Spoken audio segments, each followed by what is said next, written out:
Jaya Radha Madhava Kunja Bihari.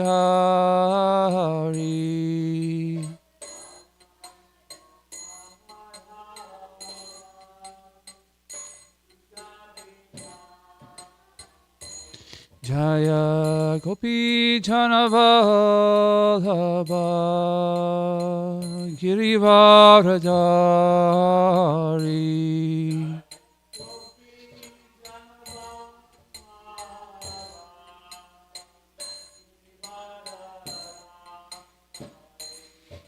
Jaya Gopi Chanavallabha Girivaradari.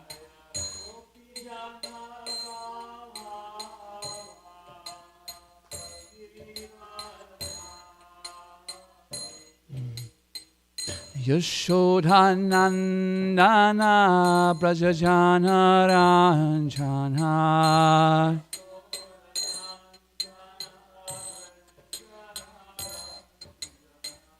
Yashodhanandana Brajajana Ranjana.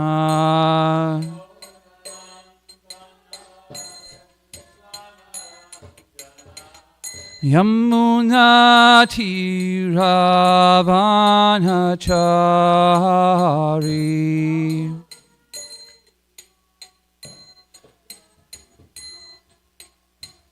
Yamuna Tiravanachari.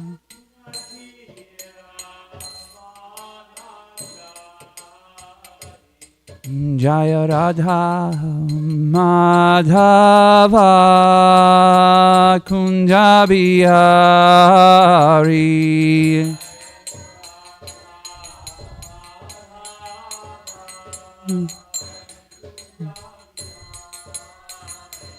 Jaya Radha Madhava Kunja Bihari.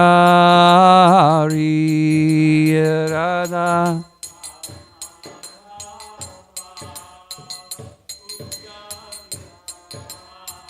Jaya Gopi Chanavallabha Girivaradari.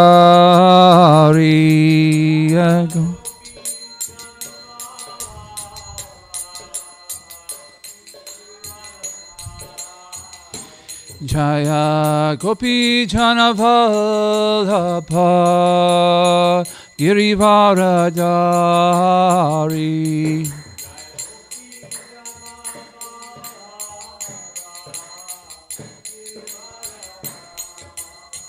Yashodhanandana Brajajana Ranjana.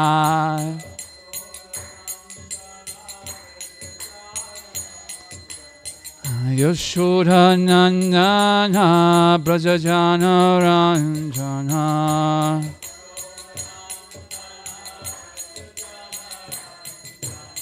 Yamuna Tiravanachari.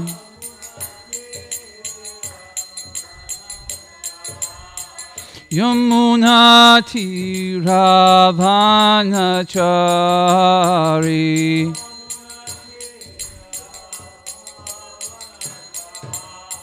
Jaya Radha Madhava Kunja Bihari.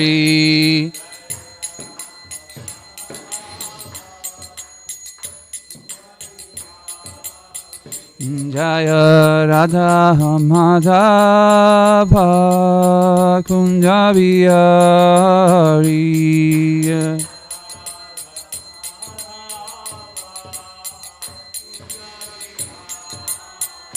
Hare Krishna, Hare Krishna, Krishna Krishna, Hare Hare, Hare Rama, Hare Rama, Rama Rama, Hare Hare.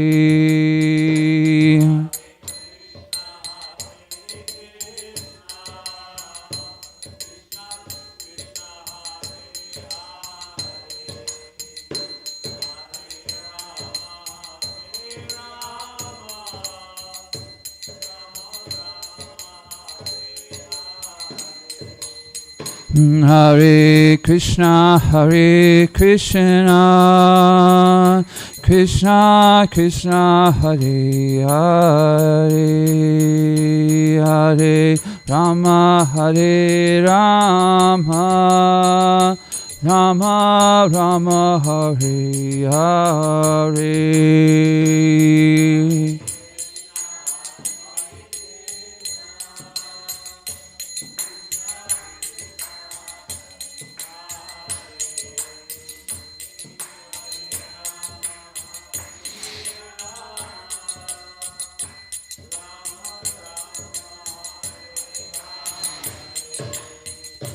Hare Krishna, Krishna Krishna, Hare Hare, Hare Rama, Rama Rama, Hare Hare.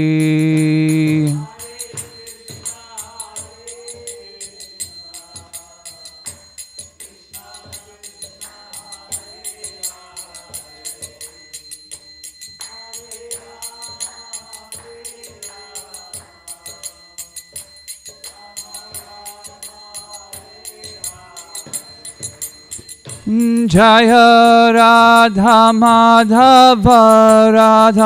Madhava Sri Radhe.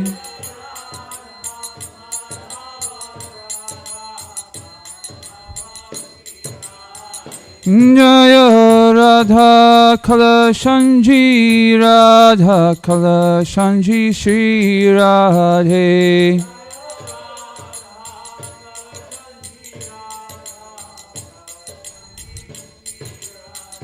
Jaya Radha Govinda Sri Radhe.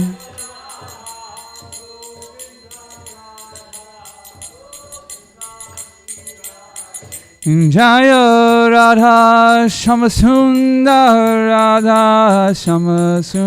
Sri Radhe.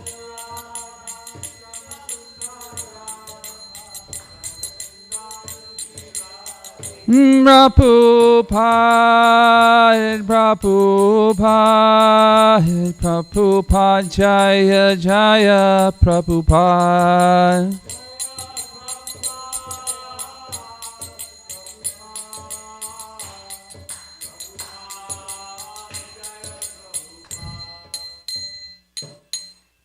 Shri Radha Madhava ki jai, Srila Prabhupada ki jai, and Gaura Premanande.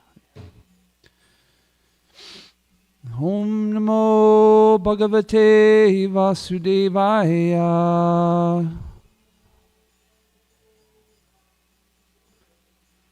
Om Namo Bhagavate Vasudevaya.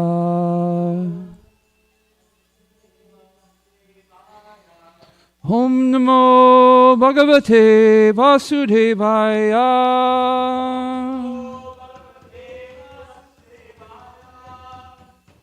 If we can do our introduction to the Bhagavatam, our Mangala prayers for Bhagavatam together, please. Narayanam namaskritya naram chaiva narotamam devyam sarasvatim vyasam tato jayam udirayet. English, please. By regular attendance in classes on the Bhagavatam and by regular service to the pure... Oops, sorry, that's the... my bad. Before reciting Srimad Bhagavatam, which is the very means of conquest, one should offer respectful obeisances unto the personality of Godhead, Narayan, unto Narayan Rishi, the supermost human being, unto Mother Sarasvati, the goddess of learning, and to Sri Vyasadeva, the author. Nasta preya shabad breshu nityam bhagavata sevaya bhagavati uttama shloke bhaktir bhavati naishtiki. By regular attendance in the classes on the Bhagavatam and by rendering a service to the pure devotee, all that is troublesome in the heart is almost completely destroyed, and loving service to the personality of Godhead, whose praise with transcendental songs is established as an irrevocable fact. Hare Krishna. So we're going to be reading from Canto 10, chapter 12. We'll start with verse 13 and we'll go to 24. We're going to focus on 13. This is the story of Krishna, the cowherd boys, and Agrasura. This is my favorite story of Krishna and killing demons. I get so much pleasure out of this, hearing about the cowherd boys and Krishna getting together to figure out what are they going to do with this situation. I think it's very deep in the sense of understanding how we, as devotees, go through life and how we approach things. So, what I'd like to do is, thank you, is since our very first verse is our focus verse, we'll just go right into the focus verse, and we'll read the purport, and then we'll continue to go through, and then after we're done with all of the translations and purports, then we'll go into speaking a little bit more about this pastime, okay? So 13, go ahead and hit the Sanskrit. We'll go right into it since it's our focus verse, and then we'll go through. No problem.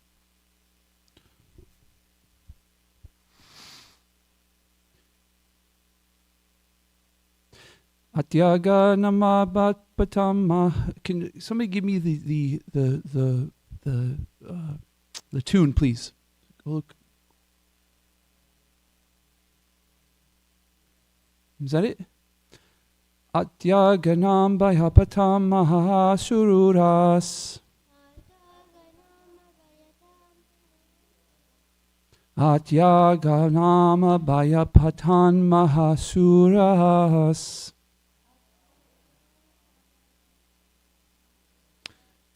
Tesham sukha kridan viksana ksamaha. I don't.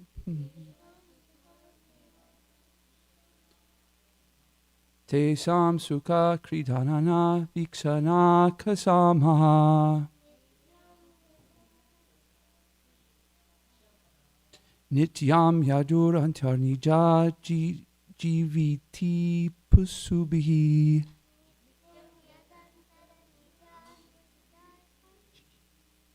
Nityam yadantar nija jiviti subhi.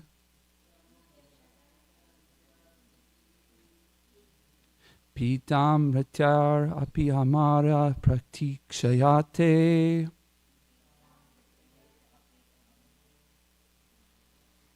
Pitam ratyar api amara pratikshayate. Bolo, please. Atyaganamba patatam mahashuras. Tasam sukha kridana viksana ksamaha.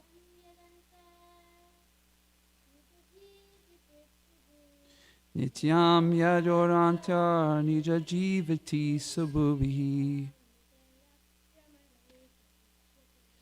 Pitam ritir api amrai pratishati.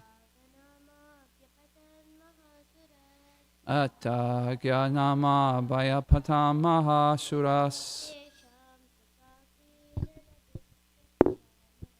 Tesam sukha kridana vishana samaha.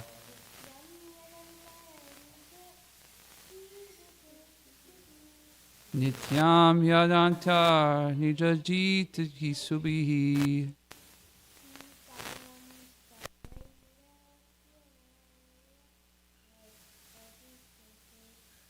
Pita mritir api amrahi pratikshati.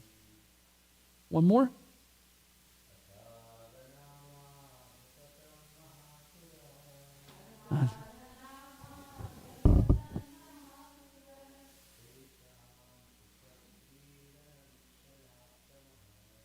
Isham sukha kridana vikshana ksamaha.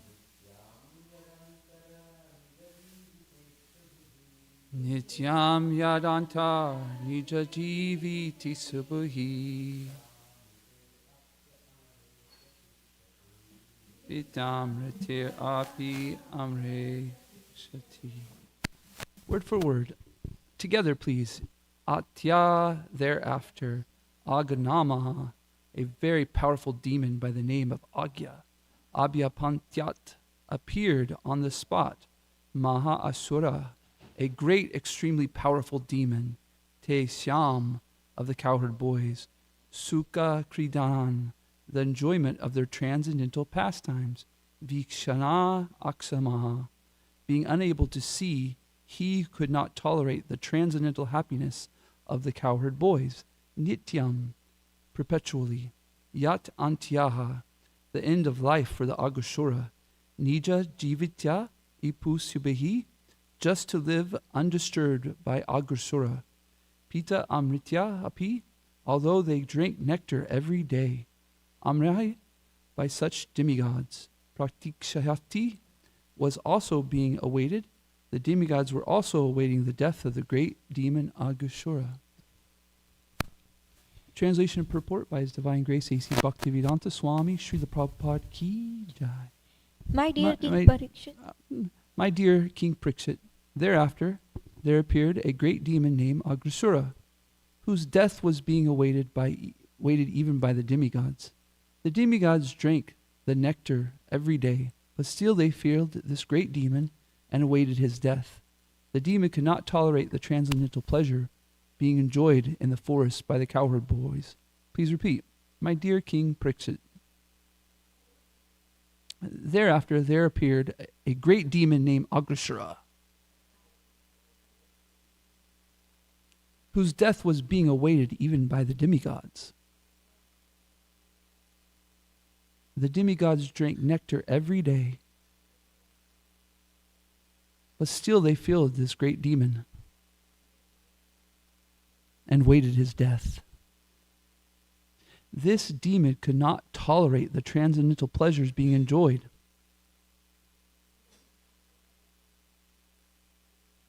In the forest by the cowherd boys. Purport. One may ask how Krishna's pastimes could be interrupted by a demon.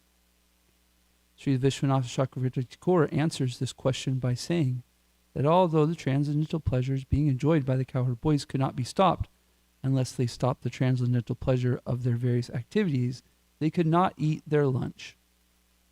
Therefore, at lunchtime, Agashura appeared by the arrangement of Yoga Maya, so that for the time being they could stop their activities and take lunch. Changing varieties is the mother of enjoyment.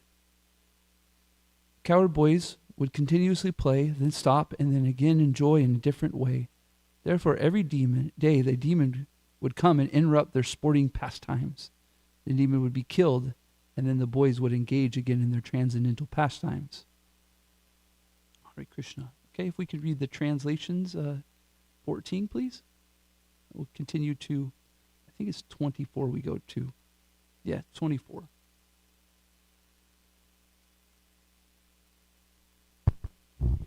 Aghasura, who had been sent by Kamsa, was a younger brother of Putana and Bakasura.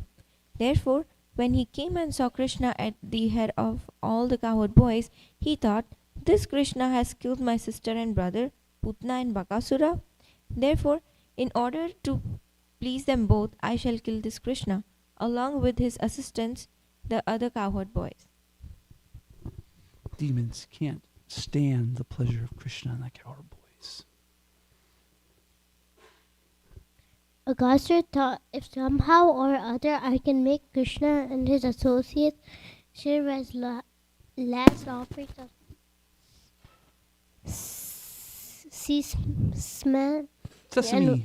sesame and water for the departed souls of my brother and sister, then the inhabitants of Vrajabhumi, for whom these boys are the life and soul, will automatically die. If there is no life, there is no need for the body. Consequently, when their sons are dead, naturally all the inhabitants of Vraj will die.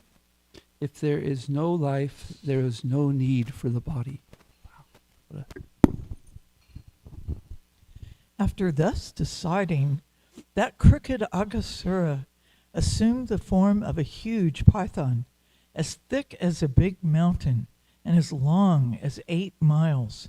Having assumed this wonderful python's body, he spread his mouth like a big cave in the mountains and lay down on the road, expecting to swallow Krishna and his associates, the cowherd boys.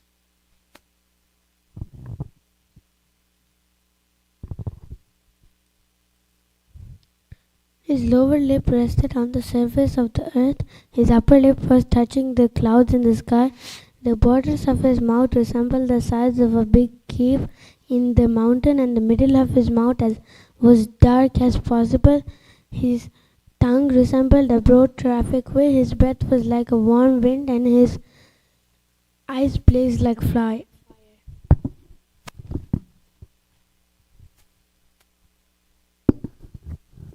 Upon seeing this demon's wonderful form, which resembled a great python, the boys thought that it must be a beautiful scenic spot of Vrindavan. Thereafter, they imagined it to be similar to the mouth of a great python. In other words, the boys, unafraid, thought that it was a statue made in the shape of a great python for the enjoyment of their pastimes. There's a small purport here by Srila Prabhupada. Some of the boys, upon seeing the wonderful phenomenon, thought that it was in fact a python, and they were fleeing from that spot. But others said, "Why are you fleeing? It is not possible that a python like this is staying here. This is the spot of beauty for sporting." This is what they imagined. The boys said, "Dear friends, is this creature dead? Or is it actually a living python with its mouth spread just wide just to swallow us all? Kindly clear up this doubt." Purport: the friends began to discuss among themselves the reality of the wonderful creature lying before them. Was it dead, or was it actually a living python trying to swallow them up? Therefore they decided, "Dear friends, this is certainly an animal sitting here to swallow us all. Its upper lip resembles a cloud reddened by the sunshine, and its lower lip resembles the reddish shadows of a cloud."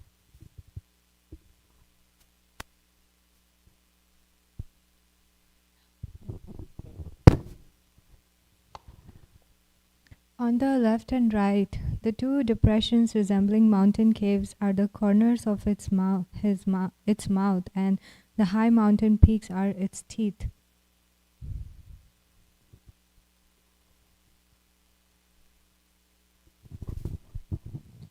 In length and breadth, the animal's tongue resembles a broad traffic way, and the inside of its mouth is very, very dark, like a cave in a mountain.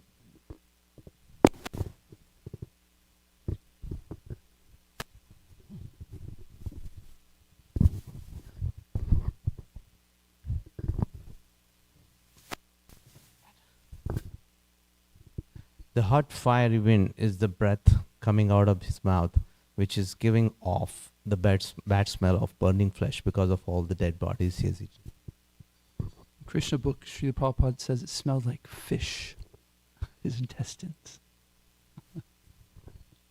Then the boy said, "Has this living creature come to swallow us? If he does so, he will immediately be killed like Bakasura without delay." Thus they looked at the beautiful face of Krishna, the enemy of Bakasura, and laughed louder, and laughing louder, and clapped their hands. Clapping their hands, they entered the mouth of the python. Purport: after talking about the terrible animal this way and that way, they decided to enter the demon's mouth. They had full faith in Krishna because they had experienced how Krishna had saved them from the mouth of Bakasura. Now there was another asura, Agrasura. Therefore, they wanted to enjoy the sporting of entering the demon's mouth and being saved by Krishna, the enemy of Bakasura. Om Gyan Timarandasya Gananjana Shalakaya Chaksuranvitam Yena Tasmai Shri Guruve Namaha Vanchikapatarubhyascha Kripa Sindhubhyevacha Patitanam Pavanebhyo Vaishnavebhyo Namo Namah. Namo Vishnu Paraya Krishna Pristaya Bhutale Srimate Bhaktivedanta Swaminiti Namine Namaste Sarasvate Deve Gauravani Pacharine Nirvishesha Shunyavati Pasyatade Shatarine Jai Shri Krishna Chaitanya Prabhu Nityananda Shri Advaita Gadadhar Shivasari Gaura Bhaktavinda Hare Krishna Krishna Krishna Hare Hare Hare Rama Rama Rama Hare Hare. As mentioning, this is one of my favorite pastimes of the cowherd boys and Krishna killing a demon. It's very telling about how devotees should act. The cowherd boys are sitting there and they see this big monstrous object. Is it a python? Is it an animal? Is it a cave? Srila Prabhupada talks about being a cave in Krishna book. Is it dead? Is it a statue? And so what do? What do devotees do when there's a problem that arises? They take shelter of Krishna, but before they even take shelter of Krishna, they do something. At least for the cowherd boys in this situation. What do? They get together and they start talking about it. What should we do, guys? What's going on here? So they start using their cowherd boy intelligence, right? I remember when I was a kid, we had a park about a quarter of a mile away from our house, and it was a giant park with a river through it, basketball court, baseball field, soccer field, and it was I remember at the Christmas time, everybody would take their trees there and dump them because everybody get real trees. And we would make forts out of the trees and stuff. This was a great place for the whole entire new neighborhood of kids to come and play. And we would get in so much trouble, you know. Like I remember one time my brother was walking through the pond, the creek, and he cut his foot on a thing of glass. And he came out, and I mean, it was gross. And so all of us are sitting there trying to figure it out. You know, we're 8, 9 years old, and you know, somebody runs and gets the parents and this and that. And so we had adventures like this, like quite often, you know. I remember there was a little forest in the back, and there was homeless people that would sit there. And so sometimes we would want to go play in there, but then we'd see the homeless people and it would scare us and we'd run away. We would ride our motorcycles in the back and the cops would chase us. And I think the cops enjoyed it just as much as us running from them. And so the point being is that the nature of children is to play. Their sport, as Srila Prabhupada said, they couldn't help but see Agrashura and think, what a great opportunity for us to play. They're not worried about getting in trouble. They're not worried about the problems. They're just worried about, we're cowherd boys. We must, if there's something new in the village of Vrindavan, who else would quest? Who else would go on an adventure? Who else would be able to see what is this thing except for the cowherd boys? So they get together and some of them are scared, right? Some of them run away. Some of them are like, hey, wait a minute. This is our job. Our job is to go adventure. You know, we've got to do this. If we don't do it, who else will? And if you were Mother Yashoda or Nanda Maharaj and you heard about this, what would you say? You might say, hey, next time there's a big, giant cave that smells like fish and death, can you please come and talk to us first? You know? But the cowherd boys can't do this. This isn't their nature. This isn't their position. They can't help but think, what can we do? How can we play? How can we have fun? Shri Shri Radha Kalashanji ki jai.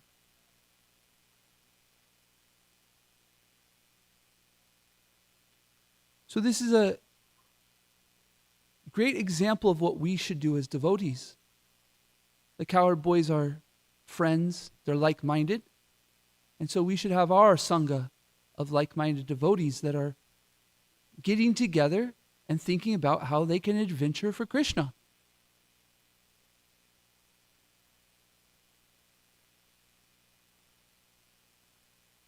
We should use our intelligence, Srila Prabhupada says. Srila Prabhupada says in the Nectar of Instruction, verse 3, that we should use enthusiasm, confidence, and patience. And so what is the enthusiasm of the cowherd boys?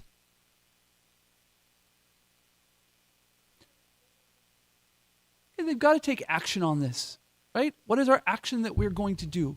Are we going to run? Are we going to venture? Are we going to explore? And so their enthusiasm is, what is the best action for the pleasure of Krishna, right?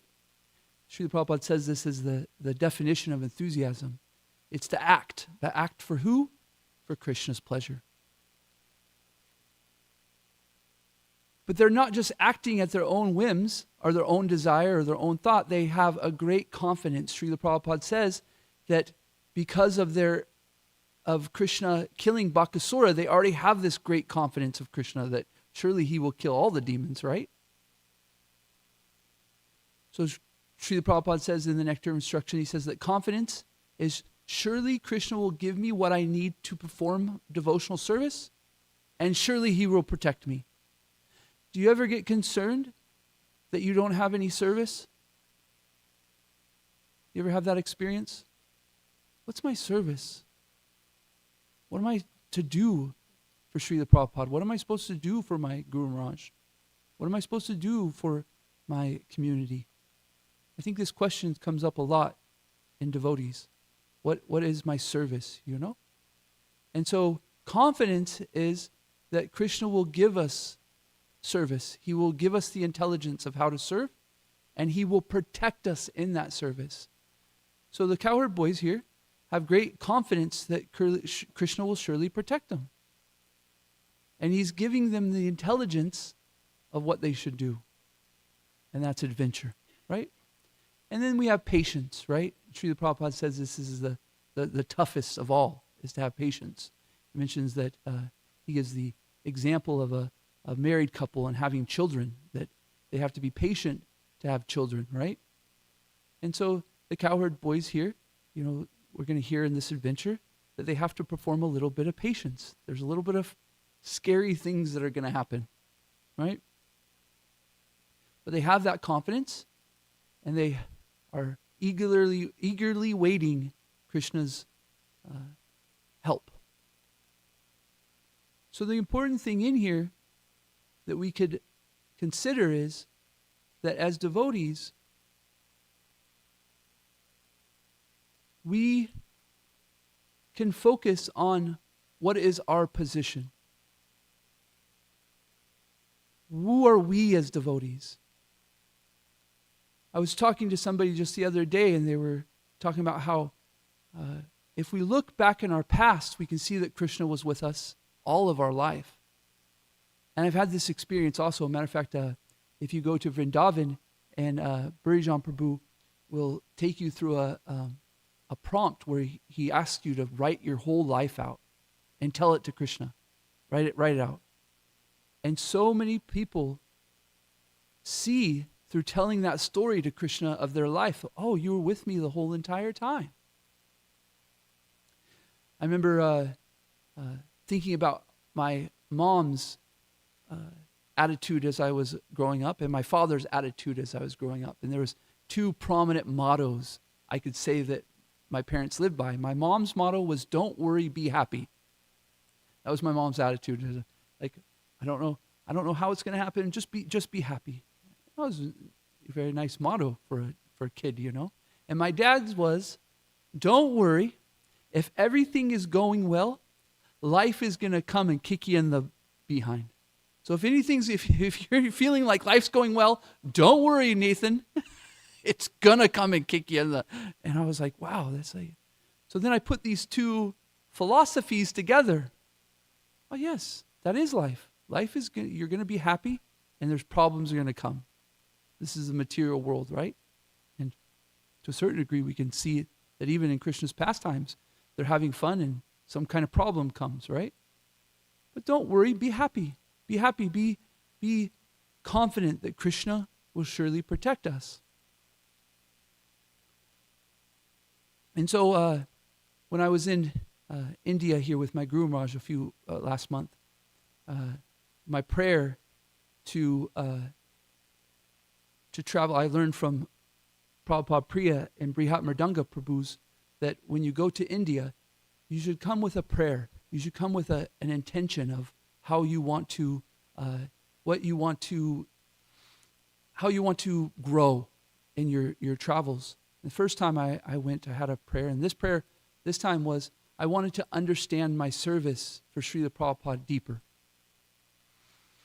So the first month, I got so many realizations and so many things, but never in the point of service.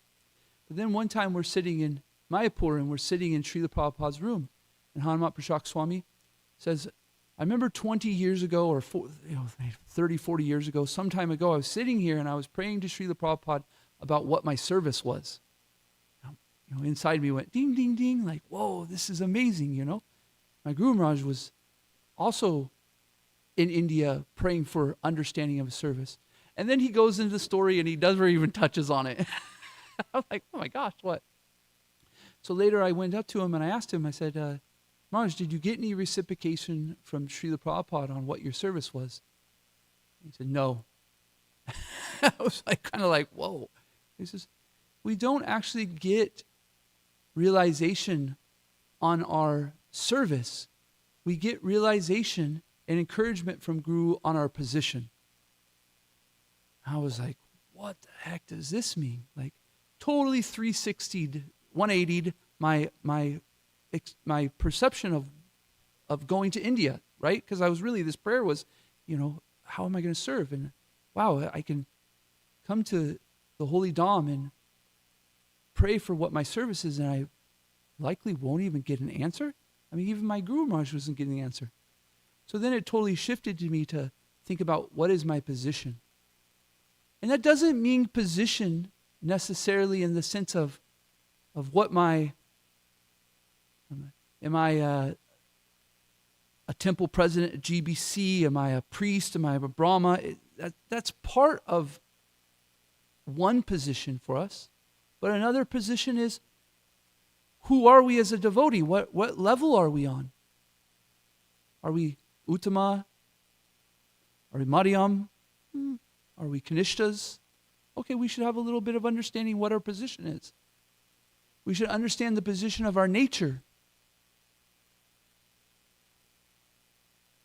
And so if you pray on this and understanding your position, you start to get a certain perspective. How do I approach the services that Krishna surely will give us?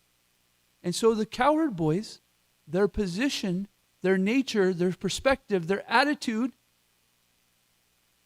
they're just playing and service comes. And they see it from that perspective.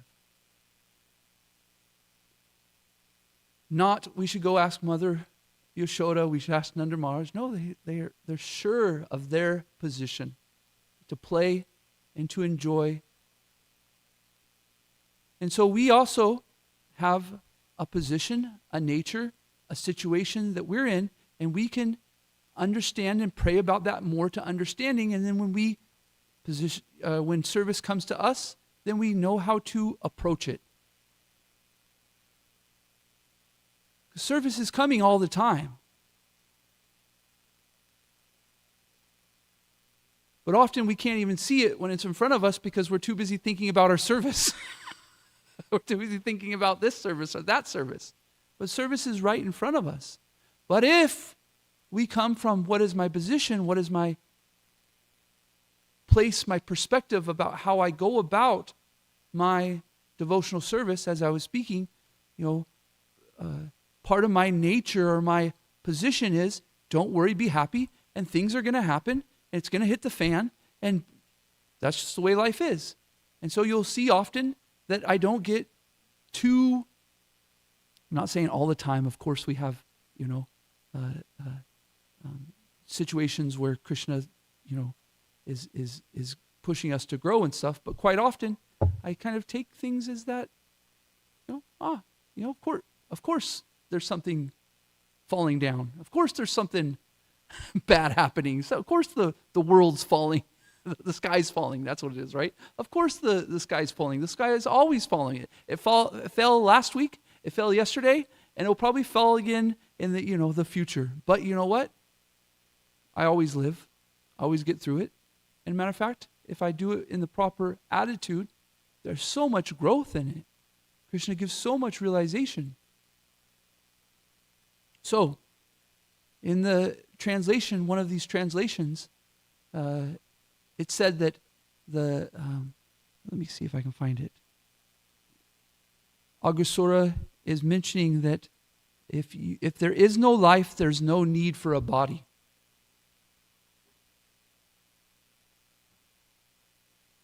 If we don't have our perspective, our enthusiasm, our confidence, our patience to move about in the world, then we're simply just dying. We simply have a dead body. Life is being adventurous, taking risks, talking to like-minded devotees about how to please Krishna.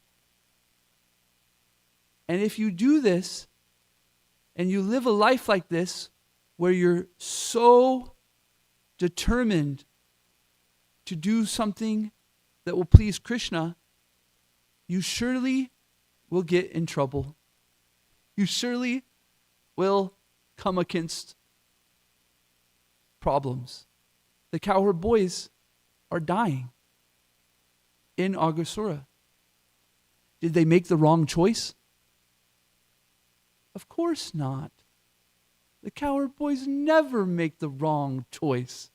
But if you were Nanda Maharaj or Mother Yashoda, you might say that was a bad choice. Right? So that's our as devotees, we don't worry about the outcome. We worry about what we need to do to please Krishna.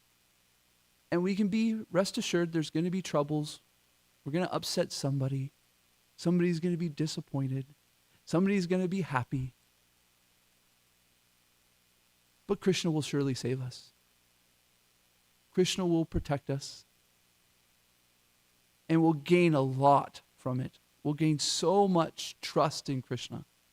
We'll see him kill the demons. We'll see him help us overcome. He'll see the door that's open. He'll see that life is not done. We aren't going to die. How often do we have a big situation that's happening in our life, and oh my gosh, and the next week we're not even thinking about it? Every day? What happened last week that you were freaking out about? That you thought the world was over, and now you can't even remember it. Okay? So, Shri Shri Radha Kalashanji Ki Jai. I'll take that as a sign to stop talking. You have a question, comment? Or you had something last week that was, I thought I saw you raising your hand. Yeah. Go ahead. Yeah, last week. Yeah, it was 2 weeks ago.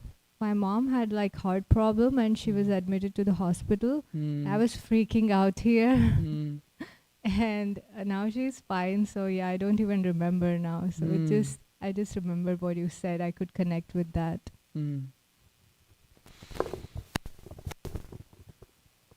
It's not that our feelings at the time are real, right? I mean, if devotees feel stronger than anybody. Our emotions are deep. But we don't let it surpass the fact that Krishna's with us, right? We don't let it surpass that, Krishna won't surely protect me. Krishna, life is over. Where's Krishna? He's never, I thought Krishna was always supposed to protect me, and here's this situation. But like the cowherd boys, they're in a tough situation. They're in a scary situation, but they're very confident Krishna will take care of us. So similarly, we can have a certain amount of soberness when we do go through tough situations. And that's the point, is that while your mother's going through this situation, You have the soberness to pray to Krishna, to go to Krishna, to chant for her, to face Krishna in the situation. Not that we're so overwhelmed that we just totally forget Krishna and we take shelter of our own intelligence, our own mind, our own schemes of how to take care of things. Krishna says in the Bhagavad Gita that one who's connected with him, he gives the intelligence. So then we can have spiritual intelligence by going to Krishna. There's already intelligence, right? We're using our intelligence in so many ways. But if we connect with Krishna and let him give us the intelligence, he's surely protects us. Thank you. Any other comments, questions, thoughts? Mother Kunti. I really appreciate when Mother Kunti is in class. I will. Hare Krishna. So here is Aghasura. Mm-hmm. Aghasura is the younger brother of Putana and Bakasura. Mm. And he has seen that his brother and sister have died. Mm. And they were killed by Krishna. And being, that they're the older ones, that they had even more skill and more ability than he did. But apparently he thought he could do what they couldn't do. Mm. So I guess my question is there's this blind hatred, and how obviously the material world is formed so that people can have their freedom, so quote unquote. So turning that intrinsic envy and hatred into pure love of God, that's the question. It just seems almost an inconceivable, like a overwhelming task. Mm. Can you comment on that? Mm. Thank you. Thank you. Wonderful question. How do we overcome the envy of the world? Am I hearing that as a core question? To the Lord. How do we overcome envy towards the Lord? Because see, here's Bakasura, and they've died, and Putana died, but here's Aghasura, and he thinks he's going to do better. And they have this blind hatred for God. So obviously we're all in the material world to one degree or another because of envy of God. So the question I've got is how it just seems very overwhelming at a certain point, because we're chanting japa and then we see that, heart doesn't melt, and we don't. In fact, in some cases, I see some hearts, they get harder, and especially mine. I don't think it gets softer. So it seems almost impossible. And I was just asking if you could kindly comment on this seemingly insurmountable hope to develop pure love of God. Okay? Yes. Is that more clear? Yeah. Okay. Thank you.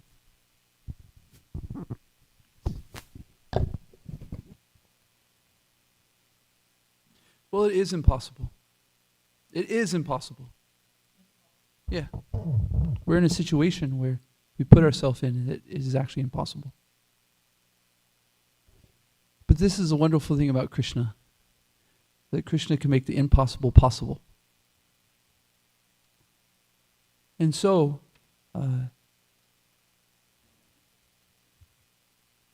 this is causeless mercy. We've done so much that we put ourselves in a bad situation, a very bad situation. But Krishna's kindness is he sent us the spiritual master. He sent a messenger to us to say that he wants us back. And so when we listen to that messenger and we take shelter of them, then a wonderful thing happens, is that we start to take on their qualities. They're not our qualities, they're their qualities. It's not by our endeavor that we get their qualities. It's by their pureness. So we do have to make a choice, though, to be in the proximity of the pure devotee, to take shelter of them, to make mistakes, to continue to find envy in our heart, to continue to bang our head against the wall. But we continually go to the spiritual master's lotus feet. We take shelter of the shade of the spiritual master's feet that cools us. The spiritual master is like a rain cloud pouring down on the blazing fire of material existence. So it is impossible to overcome the envy that is within us. But by the spiritual masters and Krishna's grace, we can start to make progress. And eventually they go, okay, through sincerity. So we kind of have to it's very paradoxical, if that's the word. I know you're a very good English person, so if that's the wrong word, that the more I got caught up in the word and I forgot my point. Yes, is that the effort we have is very, very zero, very little. But we have to make the effort,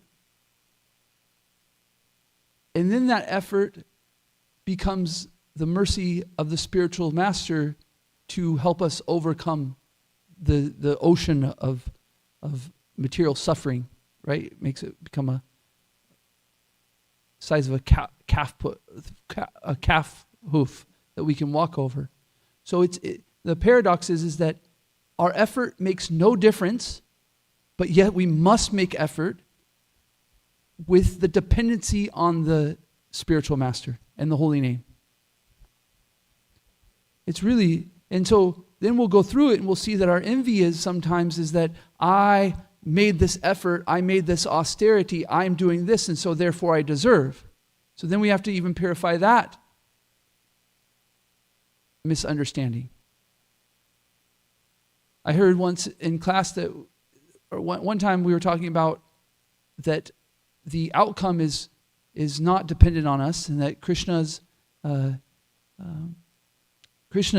doer, and that we're supposed to do our job, and we really have zero.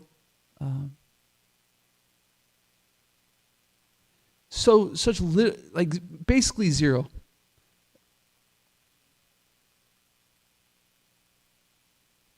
And one person said, but that depresses me. When I hear that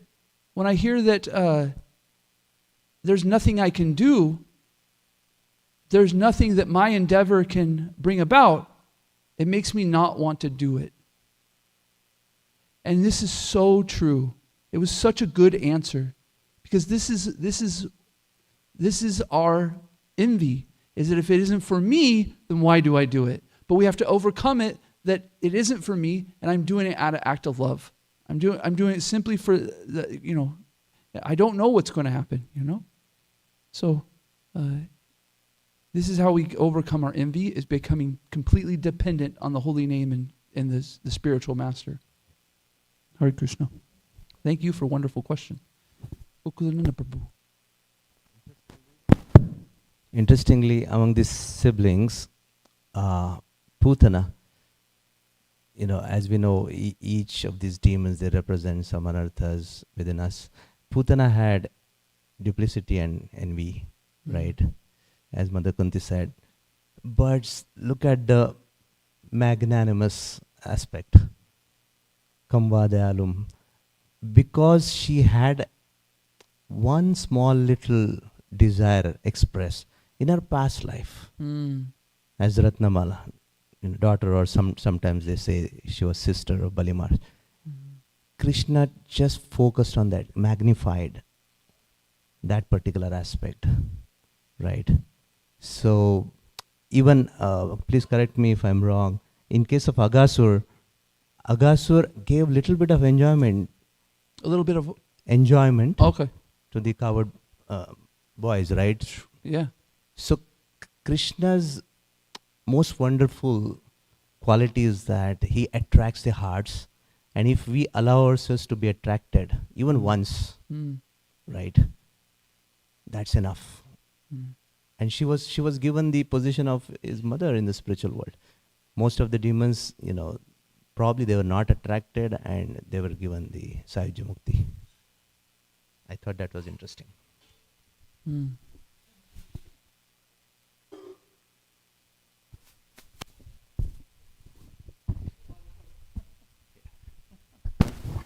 Mm. Very hopeful. There's a lot of hope. Yeah, and through our association, yeah, it keeps us our hope. We can feel like we're dying. We have no life, right? Any other comments, questions, thoughts?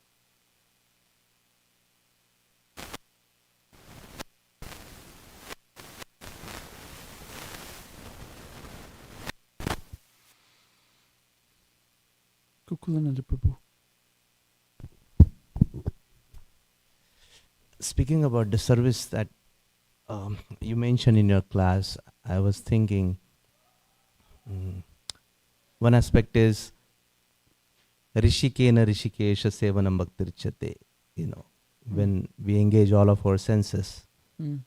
in the service of the master of the senses, that is called bhakti. Mm. And then I was thinking, because you're talking about, what is my service, right? Mm. So there is this in general service, and there is specific service that comes through the parampara, especially through your guru, right? Mm. So if we are fortunate enough, we get a direct service, specific service assigned to us by our authorities Mm. through the parampara, right? So if someone is living in the temple and the service is coming through an authority, Mm. it may not be coming directly from the guru. Still, it is the same. Mm. And like Radhana Swami used to always say, whenever anyone would approach him, please instruct me, give me some service. And he said, all of my instructions are there in my lecture, Mm. right? So those general services are also non-different. And then I was thinking, like in my case, if I am hearing, right, if I keep hearing, that is good, because there is Krishna element and it's purifying. But if I'm simply hearing, it's just a theoretical knowledge, jnana. And most of in case of Mayavadis, we see, most strikingly, they're simply acquiring the knowledge, and then that makes their heart very dry. And what results into is the pride, Mm. right? So if that is not put into practical application, Mm. that hearing, that knowledge has to be put in service, then one may, like I'm talking about myself, one may develop the desire for name, fame, glory, Mm. profit, adoration, distinction, so on and so forth. Mm. That makes our sadhana very dry. Mm. But when we actually practically engage our senses in the direct service of the devotees and the deities and the Lord, then there is scope for to become humble, Trinadapi. Mm. And in the association, this is what we hear and we see. There are many stalwart devotees who are expert at hearing. At the same time, we see those devotees like Madhakunti, like they are all constantly engaged at the ground level doing some service, humble menial service for years and years and years. So that helps us to develop that mood of Trinadapi, humility. Mm. I just wanted to share. Hare Krishna. Thank you.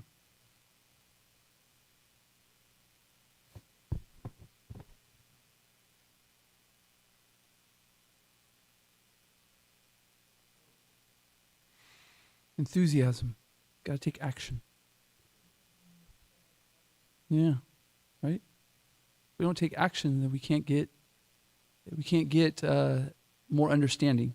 If we don't take action, we don't put ourselves in the position to take risk. It's a risk. It's a risk to put ourselves out here. It's a risk to sit on the Vyasasana and accidentally say something off or be misunderstood in some way. But if you have confidence that Krishna will surely protect you, then you can. I've experienced it before. I've been on the Vyasasana, said some silly things, but really with a desire to serve. And watching the whole thing play out, I was like, oh my gosh. After it, Krishna helped me, and the enthusiasm was gained, was upped. So so the cowherd boys are using their intelligence. They're using cowherd boy intelligence. So we each individually have our own intelligence. We have our position.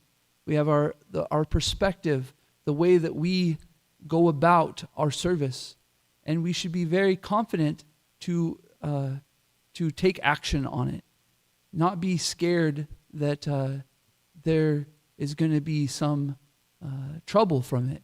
That doesn't mean we don't use our intelligence.